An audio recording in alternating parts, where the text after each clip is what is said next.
шууд татврын тогтолцоог орлуулах, шууд ус татврын тогтолцоог оруулж ирээ. Нэг жилд магадгүй те орлогын татврыг 4-5%-аар бууруулъя. Оронд нь орлуулах сахарын татврыг 4-5%-аар нэмэгдүүлж болж байна те. Энэ хаврын чуулганаар ер нь татврын нэлээд суурь өөрчлөлтүүдийг хийн гэж сангийн сайд бол хэлсэн. Гэхдээ яг юу хийж чадах вэ гэдэг нь нэлээд өндөр хүлээлттэй байна. Нийт бизнес эрхэлж байгаа болоод ажил хөдөлмөр эрхэлж байгаа хүн болгоны хувьд бол хамгийн том толгойн өвчин татвар байна гэж. Татврын ачаал дарамт их байна гэдэг асуудал.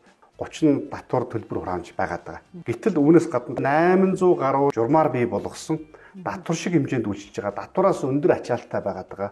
Үйлчлэгээний хөөс, шимтгэл, төлбөр хураамж гэдэг зүйлүүдийг бас татврын хуулиас гадуур бий болгож ирж байгаа. Тэгэхээр энэ бол үндсэндээ татврын хууль үндсэндээ мөрдөгдөхгүй байна. Татврын одоо хувь хэмжээ болоод тогтолцоо нөрөө буруу байна гэдэг зүйл гарч иж байгаа байхгүй. Тэгээ хувийн хөдөлс жил гараан хийсэн судалгаан дээрээс үндэслээд нийгмийн эдийн засгийн хөгжлийг дэмжих татврын бодлогын тухай хууль гэдэг хууль төслийг бас ингээд бэлдээд байгаа. Татврын ерөнхий хууль өөрөө юу юм бэ гэхээр хүнээс яаж татвар авах вэ гэдэг асуудал байна. Хэдэн төрлийн татвар байх вэ гэдэг. Хувь хэмжээ нь юу байх вэ гэдэг асуудал байхгүй. Тэрнээс Монгол улсыг нийгэм эдийн засгийг татврын бодлогоор хөгжүүлэх, татврын бодлогын ерөнхий хууль байхгүй болчихж байгаа байхгүй. Одоо байгаа нь ачаалттай байгаа шууд татврын тогтолцоо буюу үйл ажиллагаа. Та одоо чинь мэдээж компанид орлогын татвар төлж байгаа, таны үйл ажиллагаанаас татваруудыг үйл ажиллагаанаас татварууд авж байгаа, нөөтийг авж байгаа, нийгмийн даалгаврын төлөвлөгөөд төлж байгаа. Энэ бол дандаа та ажил хөдөлмөр эрхэлсэн хүн болгон шууд татврын тогтолцоонд дарлуулж яана гэсэн үг болчих.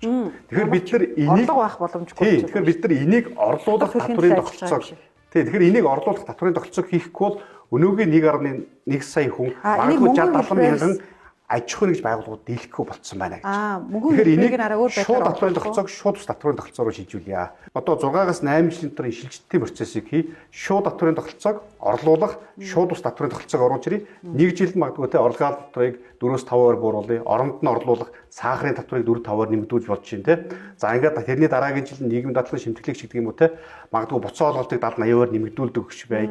Тэр хүмүүсүүд айл өрхийнх нь гишүүд нь 50-аас дээш хувь нь ажил хөдөлмөр эрхэлдэг, нийгмийн даатгалын шимтгэл төлдөг, татвар төлдөг те. Ингээд нийгэмд үн цэнтэй байсвартай байдаг юм бол тэр өрхтөн чинь нийгмийн даатгалын шимтгэлийг буцаа олгодог, урамшуулдаг юм тогтолцоо бид хийж өгье. Татвар дээр ялгаагүй тогтолцоо хийж өгье. Сахар гэдэг бол жишээ нь татврынхаа бодлогоор бид нар нийгэм эдийн засгаа зохицуулж болно, эдийн засгийн хөшүүрэг болгож ашиглаж болно гэдэг нь бод дэлгэрхийл байхгүй. Тэгэхээр энэгээр хүн амынхаа эрүүл мэндийг хамгаалж байгаа бод хэлбэр байгаа даа. Шууд үйл ажиллагаан дээрс авж байгаа татврын тогтолцоог бууруулад шууд ус татврын тогтолцоо буюу магадгүй зарим тансаг хэрэглээч гэдэг юм уу те. Хүн хэрэглээг зарим зохицуулж болно шүү дээ.